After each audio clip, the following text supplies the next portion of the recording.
Hello friends, দেখো এই মিষ্টি সকালটা কি সুন্দর লাগছে আমাদের গ্রামের দিকে। দেখো সকালবেলায় বৃষ্টি পড়ছে, দেখো ওয়েদারটা দেখো কি সুন্দর লাগছে।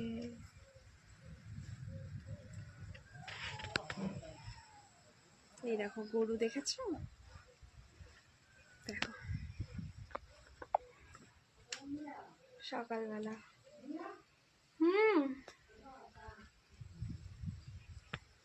দেখো আমার ছেলে এখনো ঘুমাচ্ছে, এই দেখো দেখেছ আমার সকালবেলাটা কি ভালো যে লাগছে, কি বলবো তোমাদেরকে। গুড মর্নিং সবাইকে। তোমাদের মিষ্টি সকালটা তোমাদের কেমন লাগলো কমেন্টে অবশ্যই জানিও। ওকে, টাটা।